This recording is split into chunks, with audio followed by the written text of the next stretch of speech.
Hi friends, welcome back to our channel అమ్మ చిట్కాలు. ఈ ఎండాకాలంలో పిల్లలకి ఎండ నుండి తట్టుకునే శక్తిని ఇచ్చే జావని చూద్దాం.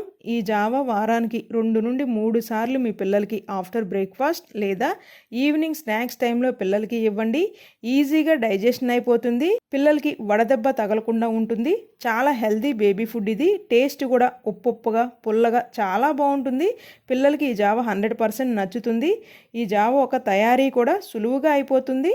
8th మంత్ బేబీస్ దగ్గర నుండి ఏ వయసు పిల్లలకి అయినా ఈ జావని ఇవ్వచ్చు.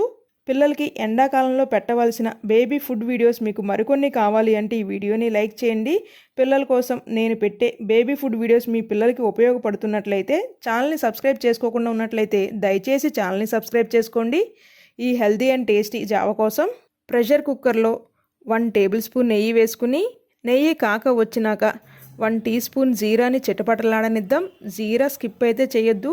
పొట్టు తీసిన ఒక వెల్లుల్లి రెబ్బను కూడా వేసి, చిన్న బౌల్ ఉల్లి ముక్కల్ని పచ్చి వాసన పోయే అంతవరకు వేసుకుని, పీల్ చేసి కట్ చేసుకున్న లేత సొరకాయ ముక్కలు 1/4 బౌల్ వేసి మొత్తం ఒకసారి కలిపి, 2 టేబుల్ స్పూన్స్ శుభ్రంగా వాష్ చేసుకున్న పెసరపప్పుని వేసి, 1 ఇయర్ అండ్ ఎబో బేబీస్ అయితే సరిపడ ఉప్పు, చిటికెడు పసుపుని వేసి మొత్తం కలుపుకుని 400 ml వరకు వాటర్ని పోసుకుని 6 to 7 విజిల్స్ వచ్చేంతవరకు కుక్ చేసుకుని, ప్రెషర్ మొత్తం పోయినాక జార్లో వేసి చిటికెడు పెప్పర్ పౌడర్ని వేసి మెత్తగా గ్రైండ్ చేసుకోవాలి.